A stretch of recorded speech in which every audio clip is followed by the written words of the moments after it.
Mastering the seven-figure formula. Focus, scale, dominate. Today, I'm going to be running you through 10 points to take you from where you are right now to having a seven-figure business. If you've never met me before, my name's Jimmy. Super blessed to be able to scale two multi-seven-figure companies. Look, I've made a lot of mistakes along the way. I've been able to craft 10 things that I work with my clients to hit seven figures. I've got an absolute ton of them, which is super, super exciting, and also things that I've thought about in my life of issues that I've had that stop my business from scaling fast enough. So before we dive in, guys, it's really, really, really important that you know where you want to take your business. Look, you might want to hit seven figures. I think only 4% of businesses do hit seven figures. So look, to be honest, you have to be different from everyone else. But look, maybe you just want to take your business from 10K a month to 50K a month, from 30K a month to 60K a month. Being able to implement these strategies that I share with you today, in my belief, will be able to save you time, save you energy, and help you reach your goals faster. So the first one we need to think about is, are you sabotaging your success by trying to do everything at once? When I was first starting to scale my businesses, I actually tried to run three businesses at the same time, and none of them were successful. What you have to do is limit the amount of opportunities that you're chasing and keep things simple. You need to focus on one business and take that to seven figures. You're able to do that off just a simple marketing plan, having one funnel, one way that you sell, and it's going to give you clarity to be able to scale your business, to optimize your resources, and also to master your niche before expanding. I don't want you guys to make this mistake. You only need one business to be able to scale. And as soon as you get really, really clear on that, you will have the most successful year of your life if you focus on that over the next 12 months. Now, a lot of times in business, people do give up too quickly. Okay, so the question we have to ask ourselves is this: why do most people give up before seeing results? And I can speak personally on this. There was times in my life when I was scaling my seven-figure companies, I would do something for a day or two, it wouldn't work, and then I would give up. Obviously, when you hear that out loud, I wasn't moving forward towards having a seven-figure business at that stage. You need to master consistency. You need to do things consistently over a 2 to 3 month period so you learn how to do things effectively and efficiently, and then you can start to optimize. That would include doing sales calls. If you only do that for 3 days and give up, you're not going to be very good at it. Content creation, okay? Mastering your ad spend to be able to do that consistently so that you scale. Doing this is going to help you build momentum within your business. It's going to help you build seven-figure habits, because the business owners who have a seven-figure business simply have different habits than those who don't. And what you want to be looking for, guys, is being able to measure success, right? You want to measure your success and really focus on being different, okay? On continuing to move forward on those good habits when others will quit. And if you guys do this, you're going to be a very consistent business owner, okay? You are going to be able to scale. You are going to be someone who's very consistent, who can lead your team really, really well. Okay, but obviously when we want to scale a seven-figure business, we need to get enough leads. Okay, we need to complete our marketing, advertising, whatever you want to call it. And when I really think about this, a question that I want you guys to think about is this: are you invisible to your ideal clients because no one knows you exist? And in my first company, we had 110,000 people within our area for that business. It was local service business. I went to a seminar with Grant Cardone, cost me 5,000 USD. I will give you the number one takeaway I got from that. One, no one in that niche actually knew who we were of the 110,000 people. Okay. If everyone knew who you were within your niche, marketing would become easy. Advertising would become easy. So when we think about it like this, do your ideal clients even know your business exists? And this is where you need to master advertising, master marketing to be able to have a seven-figure business. That would include social media referrals and paid ads. That's the three simple ways that you're able to scale. You want to make your products more visible. If you're a personal brand, you want people within your niche to know that you exist, where you can consistently build authority to be able to make marketing a lot easier. It is easier to sell people who actually know who you are. And if we build this down into a few habits, it worked really well for me. I used to market my business for 3 hours a day. That would include ads, content creation, asking for referrals, improving, our marketing, editing videos, sending emails, all those different things that we had to do. And I wouldn't have had a seven-figure business unless I invested that amount of time initially to be able to market my companies. But then also off the back of it, I continued to do my marketing. We had staff who did our marketing. We had teams within our marketing department. We had help from VAs and other service companies so that we were able to generate enough leads on a consistent basis to be able to hit seven figures. And then we need to build our skill development to be able to scale. Look, as I mentioned, building a seven-figure company is hard. Anyone that tells you it easy is lying to you, probably trying to sell you some bullshit 10 to 40K course that you just buy because you think it's easy. But the question we have to ask ourselves is this, because a lot of people are scared and a lot of people had fear. I know that I did.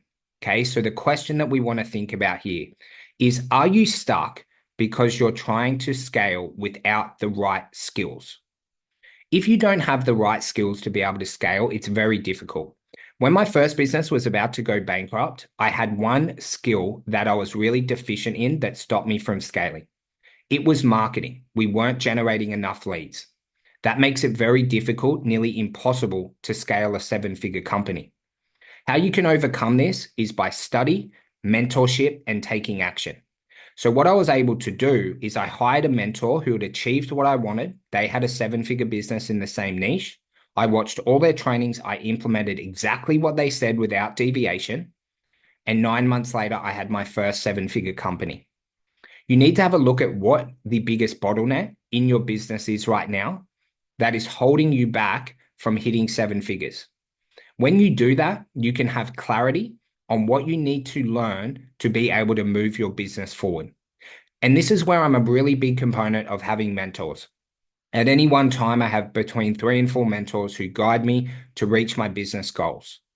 I do this because it is quicker to learn from other people's mistakes and other people's wins than trying to do it all yourself. And within my businesses, I had fear of failure. I had a lot of self-doubt. So when we're thinking about this as seven-figure entrepreneurs, we want to go to seven figures, we want to add the next seven figures to our business. A question that you have to think about today is fear of failure holding you back from achieving what you want to achieve in life? And I remember when my company was about to go bankrupt at the start. So another story on that. I had so much fear. I had so much doubt. I thought I was going to be a failure to myself, to my wife, to my family. I was so embarrassed of what people would say when my first company went bankrupt. I was young at that time. So I had a lot of friends. As you know, when you're younger, especially in Australia, people put shit on you, all those kind of fun, different things with the way, that your friends joke with you. And I was really scared of that. And I did not want my companies to go bankrupt.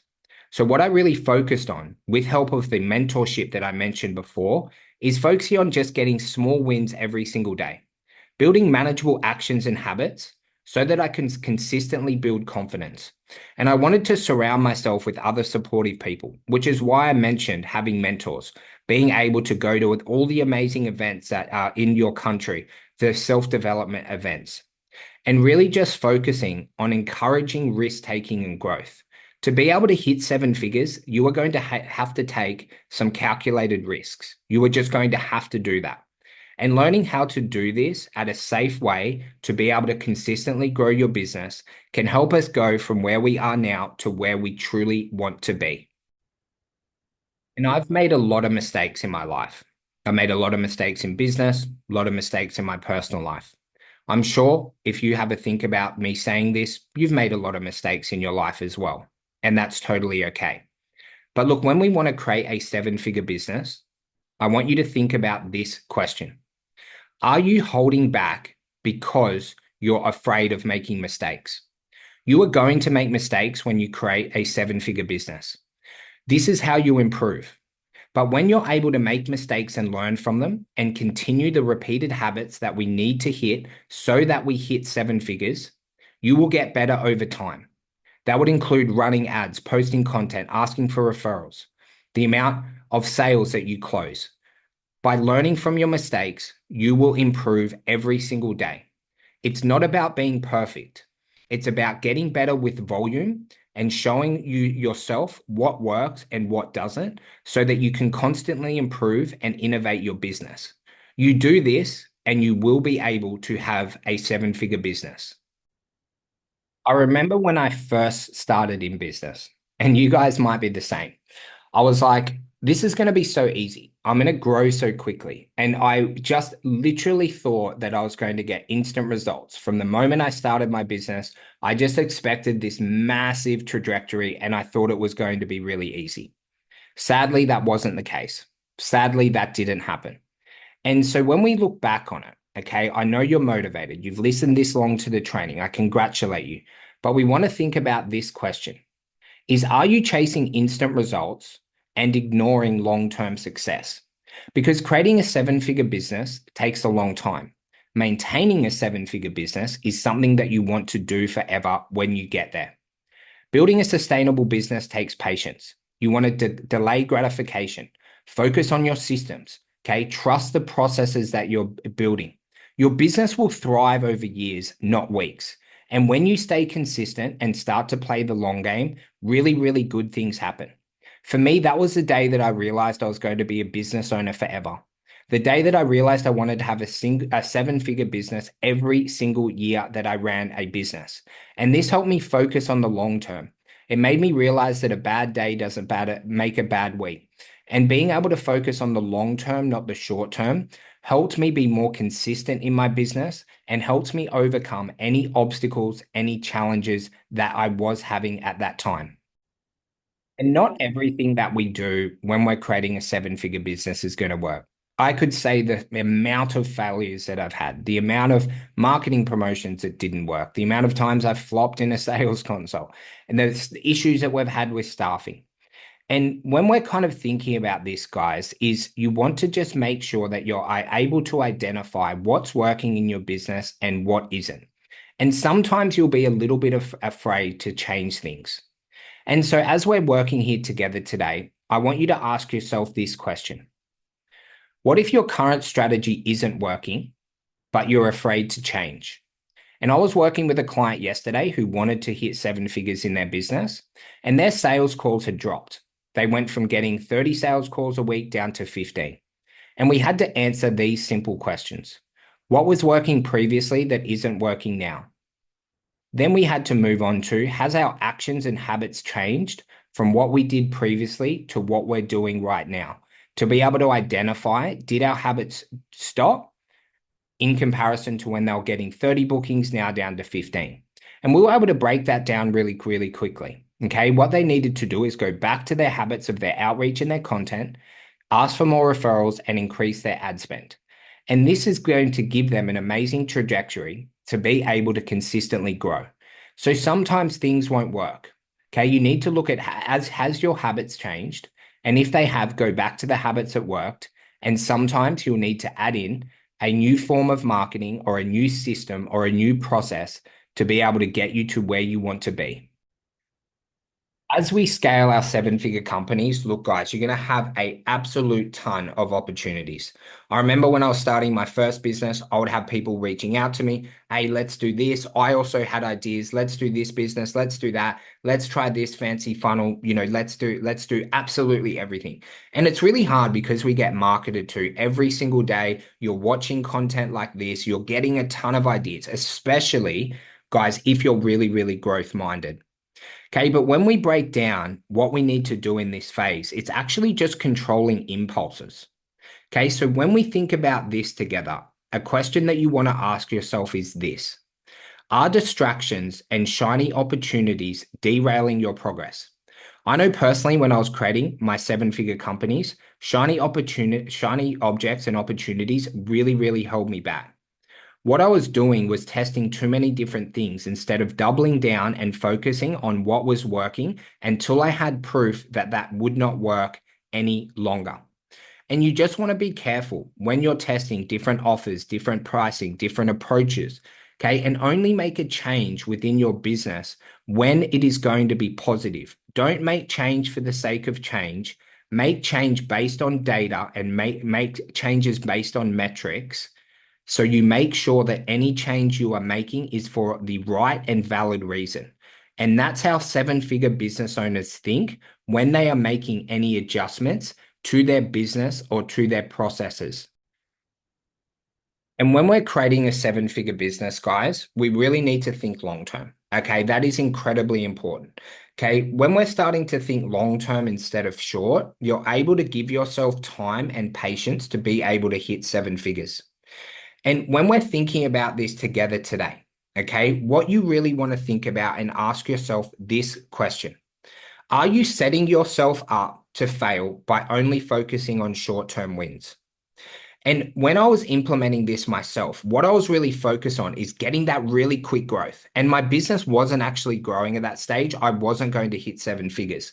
When I focused on implementing the processes, the right marketing plan, the right sales processes, the right retention strategies, okay, and not focusing on the quick wins, focusing on building a stable business, okay, that could continue to scale because the systems and because the processes were correct, and starting to measure success over time. Instead of measuring success daily, you go to monthly, quarterly, and then annually. Because being able to do this, guys, is going to prevent burnout and it's going to help you build resilience through all the challenges that we have in building a seven-figure business and maintaining it and getting it to continue to grow. So, guys, we covered a few things here today. We actually covered 10 points, okay? 10 questions that you can ask yourself if you want to hit seven figures. I hope that you got a little bit of value from my training today. I hope that you learned a few things. I'm sure that you learned a lot of the mistakes that I've made in life. And I hope to see you on the next episode. If you want to create a seven-figure business, all these trainings are on how you do that. So I will see you again sometime soon.